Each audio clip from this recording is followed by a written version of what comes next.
Le ministre ivoirien de l'équipement et de l'entretien routier Amédée Kofi Kwaku s'est imprégné ce jeudi de l'avancée des travaux du parc Dominique Ouattara, un projet visant à l'épanouissement et le bien-être des populations.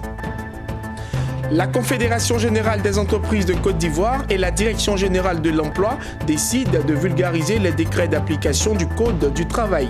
Des précisions dans cette édition. Et puis la Haute Autorité pour la bonne gouvernance a initié une table ronde pour le lancement de l'introduction d'un module de formation sur la prévention et la lutte contre la corruption dans les programmes d'enseignement en Côte d'Ivoire. Voilà pour les titres. Mesdames et messieurs, bienvenue dans votre journal sur Business 24 Africa. Le ministre de l'équipement et de l'entretien routier Amédée Kofi Kwaku s'est rendu ce jeudi à Cocody pour s'imprégner de l'avancée des travaux du parc Dominique Ouattara, un projet qui s'inscrit dans le programme d'embellissement de la cité initié par l'État de Côte d'Ivoire. Il vise l'épanouissement et le bien-être des populations. Le reportage de Ariane Touré et Richard Akeke. Situé dans la commune de Cocody, précisément au rond-point entre la Riviera Palmeraie et les villages de Mbadon-Akwedo, le parc Dominique Ouattara, véritable chef-d'œuvre, s'étend sur une superficie de 11 000 m². Ce jeudi, Amédée Kofi Kwaku, ministre de l'équipement et de l'entretien routier, s'y est rendu pour s'imprégner de l'avancée des travaux. Le parc Dominique Ouattara, c'est tout d'abord 2 entrées comprenant 2 parkings, ensuite 6 zones d'activité dans le pergola de 400 m², un banc rivière d'une longueur de 200 m² en forme de spirale, une aire de jeu, un amphithéâtre circulaire, un terrain de skateboard de 800 m² et enfin un terrain de sport polyvalent de 500 m². C'est avec satisfaction qu'il observe l'ensemble des travaux. Ce parc Dominique Ouattara est en construction depuis juillet 2016. Les travaux sont quasiment terminés. Nous sommes venus donc ce matin avec l'ensemble des équipes du ministère pour venir constater l'état d'avancement réel des travaux. Les travaux sont quasiment achevés. Cette action d'embellissement de la cité et du cadre de vie, initiée par le gouvernement ivoirien, vise l'amélioration de la qualité de vie des populations. Elle s'inscrit dans le cadre du projet de renaissance des infrastructures de Côte d'Ivoire, PRICI. Un projet qui réunit également à proximité du parc les travaux de la fontaine Jacques Prévert. Le patronat ivoirien et la Direction générale de l'emploi ont co-organisé ce jeudi à Abidjan un atelier national de vulgarisation des décrets d'application du Code du travail au titre de l'emploi. Cet atelier visait entre autres objectifs à présenter les décrets d'application et de s'accorder avec les acteurs sur l'opérationnalisation pratique des 10 décrets. Mondésir Nascimento Djifini et Marie Seri. Salle mezzanine au siège du patronat ivoirien bondé de monde, responsables syndicales et syndiqués, employeurs, gestionnaires de ressources humaines, jeunes diplômés et sociétés civiles sont tous venus s'imprégner du nouveau code de travail. Ce sont de nouvelles dispositions juridiques peu connues du grand public dont la connaissance pour la CGEC, Confédération générale des entreprises de Côte d'Ivoire, est d'une grande portée. Au cours de cette rencontre co-organisée par la CGEC et la DGE, Direction générale de l'emploi, il a été présenté les décrets d'application du nouveau code de travail au titre de l'emploi. Un accent particulier a été mis sur les articles 5, 6, 7 et 12 régissant le chantier école, le contrat de stage de qualification, l'emploi des personnes en situation de handicap et le contrat stage école. Depuis quelque temps, le gouvernement a adopté un programme social pour vraiment adresser le problème de l'emploi, notamment de l'emploi des jeunes, mais également de l'emploi des personnes vulnérables, c'est-à-dire celles qui vivent avec un handicap. Donc un certain nombre de décrets ont été pris pour opérationnaliser la politique nationale de l'emploi. Et en tant qu'organisation patronale, les employeurs, c'est nous. Donc il était vraiment très important que le ministère de l'Emploi et le ministère en charge de la promotion de l'emploi jeune viennent expliquer au secteur privé le contenu de ces dispositifs, les avantages qui sont, et préciser un certain nombre de cadres réglementaires pour que les employeurs que nous sommes puissent respecter les dispositions et apporter aussi leur contribution au problème de l'emploi des jeunes en Côte d'Ivoire. L'un des principaux défis liés à la problématique de l'emploi concerne la qualité des emplois. En termes de statistiques, en Côte d'Ivoire, 9 emplois sur 10 sont des emplois informels. et concerne également aussi l'amélioration de l'employabilité des demandeurs d'emploi pour renforcer l'adéquation formation-emploi. C'est dans ce cadre que l'objectif général de la politique nationale de l'emploi est de promouvoir l'accès à un emploi productif, décent et durable pour tous les hommes et les femmes en âge de travailler, y compris les jeunes et les personnes en situation de handicap. Cette rencontre première du genre a permis aux participants d'avoir, entre autres, une bonne connaissance des décrets d'application du Code de travail en matière d'emploi, mais aussi collecter des données résultant de la mise en œuvre de ces décrets.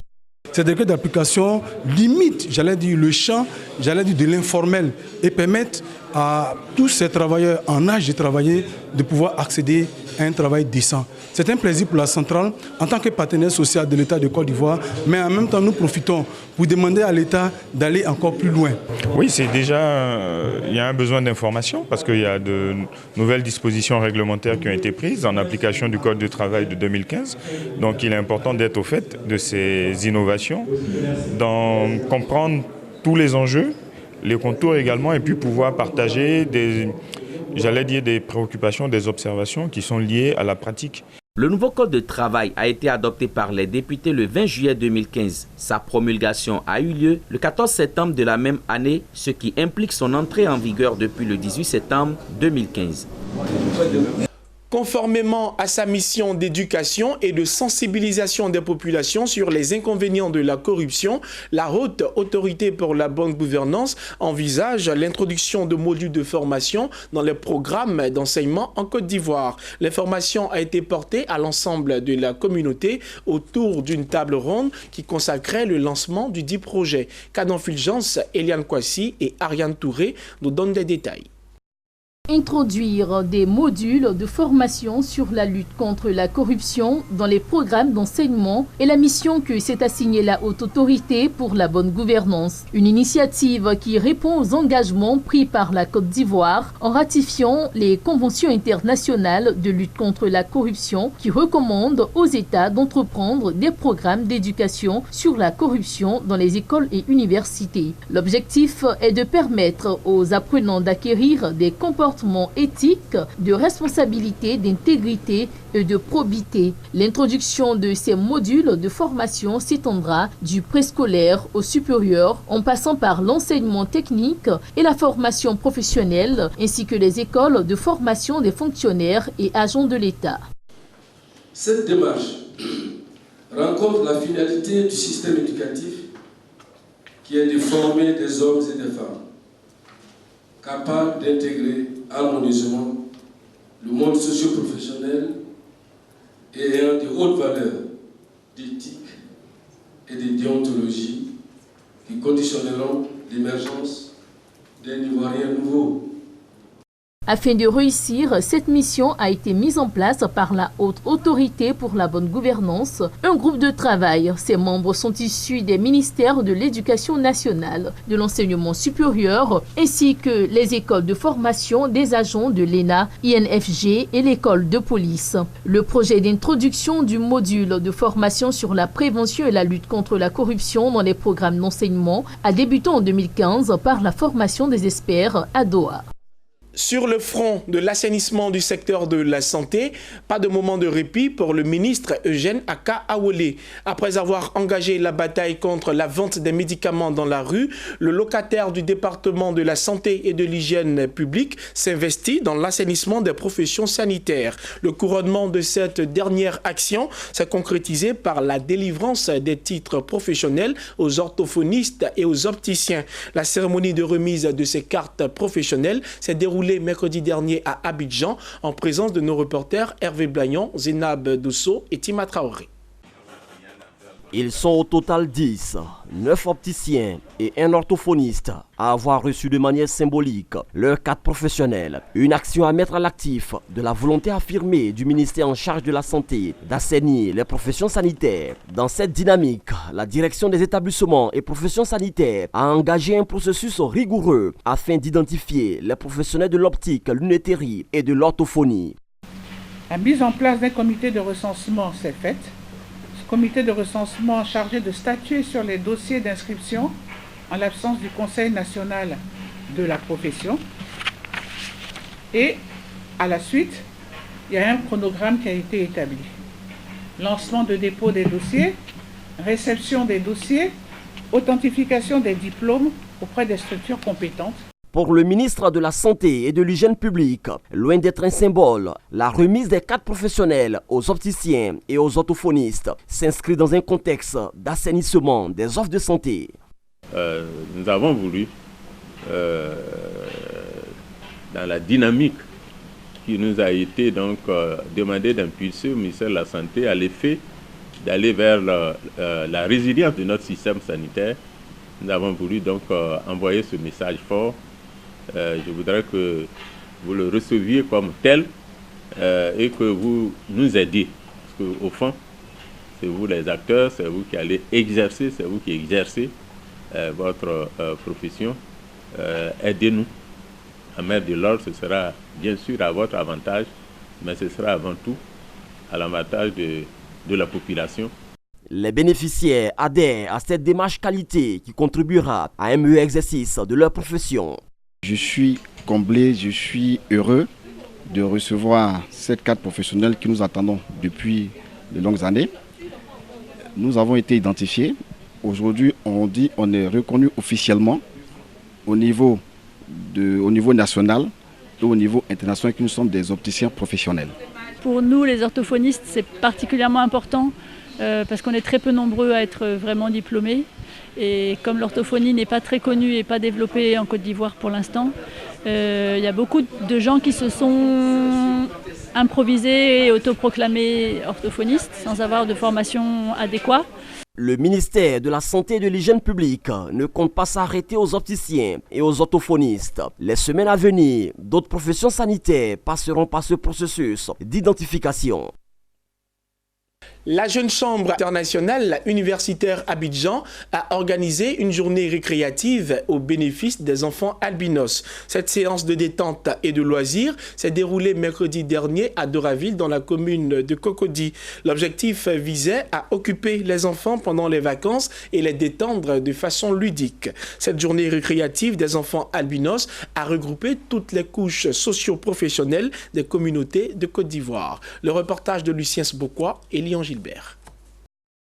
Cette journée récréative de détente et de loisirs consacrée aux enfants albinos de la Jeune Chambre économique internationale est une initiative des étudiants ivoiriens. Elle vise à occuper les enfants pendant les vacances scolaires par des jeux ludiques et cérébraux. C'est aussi l'occasion pour ces jeunes pousses d'apprendre à nager, déplacer ses engins motorisés et se conformer momentanément à ces machines outillées et adaptées aux personnes de cet âge. Pour les parents de ces locataires circonstanciels de cet espace de loisirs, cette tribune permet à leurs pupilles de s'éclater.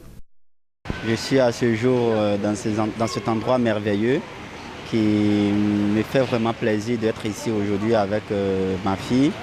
Et cet endroit lui permet de se détendre et ça me permet aussi de mieux connaître mon enfant aussi. Quand j'ai fait aussi mes enfants, que j'ai constaté qu'ils sont albinos, j'ai commencé aussi à les habituer, à se sentir à l'aise partout où ils se trouvent. Quelle que soit la frustration, ils n'ont qu'à tous se sentir à l'aise. Le choix opéré par ces étudiants de la Jeune Chambre économique internationale universitaire ouvre nombre d'opportunités. Je suis très contente de participer à cette activité avec nos enfants, vraiment pour leur permettre aussi de sortir, vraiment de leur cadre, de pouvoir déstresser. Quant aux pensionnaires circonstanciels d'un jour de détente pour les vacances, cette initiative est utile pour leur épanouissement. Je suis venue jouer avec mes amis et c'est génial. Je suis venue à Doraville pour m'amuser et pour m'éclater avec tous mes amis albinos. Et je soutiens tous les autres parents à ce qu'ils emmènent les enfants et tous les cousins, cousines à amener les enfants à venir à Doraville pour s'amuser et pour s'éclater. On a organisé cette activité pour permettre aux enfants de se récréer, de s'amuser, de jouer. Et puis étant donné que nous sommes en vacances, on s'est dit que c'est le moment idéal pour que ces enfants-là puissent vraiment s'amuser parce qu'ils ont fait des cours à l'école et vraiment c'était intéressant. Mais là maintenant c'est l'heure de s'amuser. Pour nous, tout commence par les enfants. Et si les enfants sont à l'aise, nous-mêmes parents, nous serons à l'aise.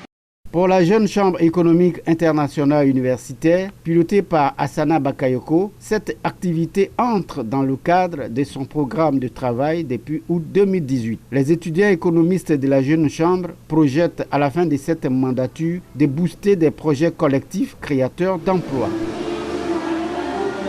En juin dernier, le gouvernement sénégalais lançait sur le marché financier de l'UEMOA sa deuxième obligation islamique d'un montant de 150 milliards de francs CFA, soit environ 225 millions d'euros. L'emprunt couvrait une décennie de 2016 à 2026. Le 26 juillet 2019, c'est la date à laquelle le Sénégal s'apprête à rembourser 18,1 milliards de francs CFA de cette dette islamique. L'opération représentera en même temps le paiement semestriel du dernier emprunt obligataire émis par le pays ouest africain. Terminons en parlant d'investissement. Le tout premier forum dédié à l'investissement en Afrique de l'Ouest se tiendra les 3 et 4 octobre prochains dans la capitale togolaise. Dénommée Invest in West Africa, cette rencontre devrait permettre d'apporter une réponse aux problèmes critiques de l'accès du secteur privé ouest africain au financement. Mesdames et messieurs, c'est la fin de ce journal. Merci de nous avoir suivis.